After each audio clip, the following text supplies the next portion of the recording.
வணக்கம்.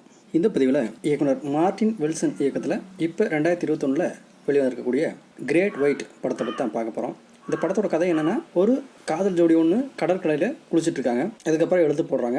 அப்புறம் ஆரம்பிக்கும் போது லிவிங் டுகெதரில் இருக்கக்கூடிய ஒரு ஜோடி அது அஜால் குஜால் கசாமுசா பண்ணிட்டு கொஞ்சம் ஃப்ரீ ஆனதுக்கப்புறம் ஒரு கால் வருது. இது மாதிரி தீவை சுற்றி காட்டக்கூடிய ஏஜென்சி தானே அப்படின்னு கேட்குறாங்க. ஆமாம், நாங்கள் தீவை சுற்றி காட்டக்கூடியவங்க தான் அப்படின்னு சொல்லிட்டு ஒரு ஜோடி நாளைக்கு வரப்போறதாகவும் அந்த ஜோடியை நம்ம அந்த தீவு கூட்டிகிட்டு போய் சுற்றி காட்டணும் அப்படின்னு சொல்கிறாங்க. அதுக்கப்புறம் அந்த ஜோடி வந்ததுக்கப்புறம் மொத்தம் 5 பேர் போகிறாங்க. அந்த 5 பேரில் 2 பொண்ணுங்க, 2 காதல் ஜோடிங்க, ஒரு ஹெல்ப்புக்கு ஒரு ஆள் அப்படி போகிறாங்க. அங்கே போனதுக்கப்புறம் தான் தெரியுது, அந்த எழுசின் போடும்போது இறந்த அவனுடைய சடலம் வந்து கரை ஒதுங்கி இருக்கும். அதை பார்த்ததுக்கப்புறம் இவங்க ஷாக் ஆயிடுறாங்க. அதுக்கப்புறம் அவனுடைய பாக்கெட்ல இருந்து அவனோட மொபைல் எடுத்து பார்க்குறாங்க. மொபைல் எடுத்து பார்க்கும்போது இது இவன் மட்டும் வரல, இவங்க கூட இன்னொரு பொண்ணு கூட வந்திருக்கு அப்படின்னு நினைக்கிறாங்க. சரி, அப்போ நம்ம இங்கே இருக்க வேண்டாம், நம்ம இந்த இடத்த விட்டு கிளம்பிடலாம் அப்படின்னு சொல்லிட்டு அங்கேருந்து புறப்படுறாங்க. போனவங்க ஒரே வழியாக போயிருக்கலாம்ல, அதை விட்டுட்டு வழியில் எங்காவது அந்த பொண்ணு தட்டுப்படுதா அப்படின்னு பார்க்கலாம்னு நினச்சி பார்க்குறாங்க. அப்படி பார்க்கும்போது ஒரு படகு கவிழ்ந்து மிதந்துட்டு இருக்கிறத பார்க்குறாங்க. உடனே இவங்க அந்த படகுக்குள்ளே அந்த பொண்ணு உயிரோடு இருக்க வாய்ப்பு இருந்தாலும் இருக்கு, ஒரு வேளை செக் பண்ணிட்டு போயிடலாம் அப்படின்னு சொல்லிட்டு அங்கே போய் செக் பண்ண போகிறாங்க.